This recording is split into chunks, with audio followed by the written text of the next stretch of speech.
Hello दोस्तों, आप सभी का स्वागत है। आज हम लोग क्लास 10 के इंग्लिश का दूसरा पोएम जिसका नाम है द फायर एंड आइस, आज इसको पढ़ेंगे हम लोग। और इस पोएम को भी लिखा है रॉबर्ट फ्रॉस्ट ने, जिनका एक और पोएम हम लोगों ने पढ़ा था पिछले वीडियो में जिसका नाम था डस्ट ऑफ स्नो।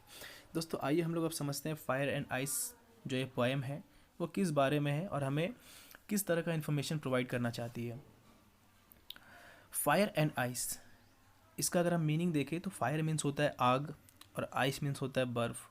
तो फायर एंड आइस, आग और बर्फ़, ये किस तरह से कवि इन दोनों का यूज़ करके हमें एक बड़ा सा मैसेज देना चाहते हैं, आइए हम लोग स्टडी करेंगे और इस मैसेज को भी समझने की कोशिश करेंगे कि क्या आखिर ये बात है। तो फर्स्ट स्टैंजा जो आपका दिया हुआ है उसमें अगर आप देखेंगे तो कहता है कि some say the world will end in fire, some say in ice. कवि के अकॉर्डिंग कहते हैं कि सम से मतलब कुछ लोग ऐसा कहते हैं कि the world will end in fire, ये पूरी दुनिया जो है वो आग से ख़त्म होगी, फायर आग से ख़त्म होगी। And some say in ice, और कुछ लोग ऐसे भी हैं जो इस बात को मानते हैं, इस बात को प्रेफर करते हैं कि नहीं, ये पूरी दुनिया जो है वो बर्फ़ से ख़त्म होगी। तो बर्फ़ मीन्स हम इसको यहाँ पे पानी से ये समझ सकते हैं, क्योंकि हम सभी जानते हैं कि दुनिया में पृथ्वी के चारों तरफ जो है सिर्फ पानी ही पानी है और हम लोग बस 21% भाग में ही हम लोग रहते हैं, बाकी पूरे पार्ट में पानी ही पानी है। तो कहीं ना कहीं ये दुनिया के लोग ये भी मानते हैं कि यार पूरी दुनिया जो है वो पानी से ख़त्म होगी, मतलब बाढ़ आ जाएगा, सुनामी आ जाएगा, पूरी दुनिया ख़त्म हो जाएगी। तो यहाँ पे कवि दो थॉट के बारे में बात करते हैं कि कुछ लोग ऐसे हैं जो कहते हैं कि पूरी दुनिया आग से ख़त्म होगी और कुछ ऐसे हैं जो ये कहते हैं कि बर्फ़ से ख़त्म होगी। पर अब यहाँ पे कवि का जो है टर्निंग पॉइंट आता है, कवि अपने अनुसार कुछ नया चीज़ कहते हैं। वो क्या है? कवि कहते हैं कि from what I have tested of desire, यहाँ पे एक वर्ड वो डिस्कस करना चाह रहे, desire. From what I have tested of desire, अब कवि कहते हैं कि जहाँ तक मैंने लोगों का डिज़ायर को समझा है, यहाँ पे टेस्ट करने का मीनिंग है कि मैंने समझा है लोगों को, जहाँ तक मैंने जाना है, पहचाना है, तो उनकी जो डिज़ायर है, तो डिज़ायर मतलब होता है इच्छा। तो यहाँ पे हम इसको समझ सकते हैं कि डिज़ायर मतलब हो सकता है हमारा इच्छा, लेकिन इसके एक और अलग बातों में समझेंगे तो इसको हम लोग ये भी कह सकते हैं लालच, इच्छा या लालच। क्योंकि इच्छा जहाँ पे होती है तो कहीं ना कहीं वो आगे चल के लालच का ही रूप ले लेती है, क्योंकि इच्छाएं इंसान की कभी ख़त्म नहीं होती हैं और ना ख़त्म होना या किसी चीज़ को पाने की इच्छा जब हमारी बढ़ती जाती है तो वो कहीं ना कहीं एक लालच का रूप ले लेती है। और आने वाले समय में हम लोग ये देखते हैं कि जब लालच का रूप कोई ले लेती है तो किस तरह से लोग एक दूसरे को पहचानने से इनकार कर देते हैं, भाई भाई को मार रहे हैं, माता पिता से झगड़ा हो रही है। तो ये बहुत सारी बातें हैं जो कहीं ना कहीं शुरुआत तो डिज़ायर से होती है, इच्छा से होती है, पर वो इसका रूप ले लेती है, लालच का। तो कवि इसको बहुत ही एक अच्छे तरीके से हमारे बीच में प्रेजेंट करना चाह रहे हैं। आइए उस बात को पूरी तरह से हम समझेंगे तो हमें एहसास होगा कि ये क्या कहना चाहते हैं। From what I have tested of desire, तो कवि कहते हैं कि I hold with those who favour fire. कहता है कि जहाँ तक मैंने यहाँ पे लोगों का डिज़ायर को समझा है, तो मुझे लगता है कि मैं उन लोगों के साथ जाना चाहता हूँ, मैं उन लोगों के साथ जाना चाहता हूँ जो कहते हैं कि पूरी दुनिया फायर से ख़त्म होगी, जो आग से ख़त्म होगी। मैं उनका सपोर्ट करता हूँ कि मुझे वो सही लगते हैं। अब क्यों लगते हैं वो देखिए, यहाँ पे जो फायर और डिज़ायर है, तो कवि जो कह रहे हैं कि ये जो फायर वर्ड यहाँ पे आया है, फायर को कंपेयर करते हैं वो डिज़ायर से, फायर को करना है डिज़ायर से, तो फायर मतलब आग। तो कहीं ना कहीं लालच या इच्छा जो है वो एक आग की तरह होती है, और वो आग जो हमारे दिलों में है वो कभी ख़त्म नहीं होता है, और वो आग इतना बढ़ जाता है कि एक दिन हमारे अपनों को भी हम अपने से दूर कर लेते हैं उस लालच की वजह से।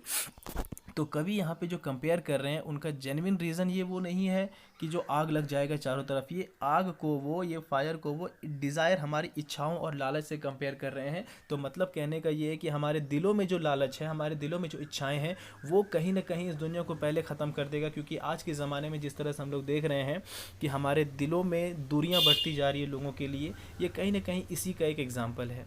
आगे बढ़ते हैं तो और भी समझेंगे हम लोग। यहाँ पे कहता है कि but if it had to perish twice, कवि ये कहते हैं कि अगर इस दुनिया को दोबारा बर्बाद होना है, यहाँ पे एक वर्ड नया आता है पेरिस, यहाँ पे देखिए आप, पेरिस मतलब डाई, मरना। अगर इस दुनिया को दोबारा ख़त्म होना है, मरना है, आई think I know enough of hate, तो मैं जो है यहाँ तक जानता हूँ कि इनफ ऑफ हेट मतलब इस दुनिया में जो नफ़रत है। First word we have discuss desire means इच्छा, लालच, and the second thing here the point is telling about the hate, और हेट मीन्स होता है आपका नफ़रत। अब ये दो चीज़ें जो है वो एक दूसरे से बहुत ही कनेक्टेड हैं।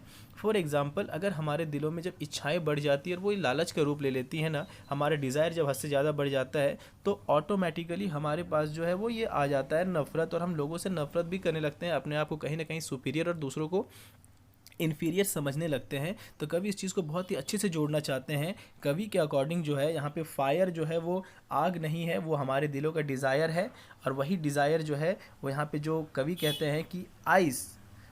अब यहाँ पे फायर को वो डिज़ायर से जोड़ दिए। अब कहते हैं यहाँ पे कि but if you had to perish twice I think I know enough of hate to say that for destruction ice is also great and would suffice. Suffice का मतलब होता है बी सफिशियंट, मतलब काफ़ी होना। सफिश मतलब ये भी काफ़ी है इस दुनिया को बर्बाद करने के लिए। तो अब इस पोएम का हम लोग मेन पॉइंट को समझते हैं फटाफट। यहाँ पे कवि जो एक हेट वर्ड है इसको कंपेयर करते हैं आइस से, कि जो नफ़रत है वो कहीं ना कहीं बर्फ़ की तरह हमारे दिलों में बसा हुआ है। जिस तरह बर्फ़ जमा हुआ रहता है उसी तरह हमारे नफ़रत भी होते हैं। इसी तरह अगर किसी के लिए हमारे मन में नफ़रत है तो वो बिल्कुल बर्फ़ की तरह हमारे दिलों में जम गया है, और हम एक बार किसी से नफ़रत कर लेते हैं तो फिर बहुत ही मुश्किलों से वो उसके लिए हम बेहतर सोच पाते हैं, या फिर वो कभी हमारे दिल में जगह बना पाता है।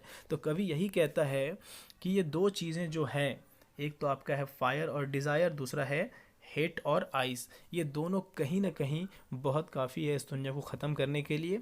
तो इस पोएम को स्टार्ट करने के समय हम लोग सोच रहे थे कि दुनिया जो है वो आग से ख़त्म होगी और पानी से ख़त्म होगी, लेकिन अब मुझे समझ में आ रहा है कि हम लोग जिस बारे में बात कर रहे हैं वो एक्चुअल का वो फायर, वो वाटर नहीं है। यहाँ पे फायर और आइस वो नहीं है जो हम लोग एक्चुअल मायने में देखना चाहते हैं। कवि जो है वो बात करते हैं इस आग और उस बर्फ़ के बारे में। तो आग को कंपेयर कर दिया हमारे डिज़ायर से, और बर्फ़ को कंपेयर कर दिया हमारे हेट से, कि ये दोनों से कंपेयर इसलिए कर रहे हैं क्योंकि ये कुछ इस तरह से आज के ज़माने में देखा जा रहा है कि आज हम लोग इतने ग्रीडी और इतने लालची होते जा रहे हैं, हमारे डिज़ायर्स मन में इतने बढ़ते जा रहे हैं कि रिश्ते और ह्यूमैनिटी, ये सारी चीज़ें कहीं ना कहीं अब एक कहावत की तरह हमें सुनाई देती हैं, क्योंकि आज हमें बहुत वो चीज़ें रेयर में दिखाई देती हैं। इसी के एग्जांपल की वजह से हम देखते हैं कि आज छोटी छोटी विवादों में देखते हैं कि भाई भाई को मार रहा है, कहीं झगड़े हो रहे हैं।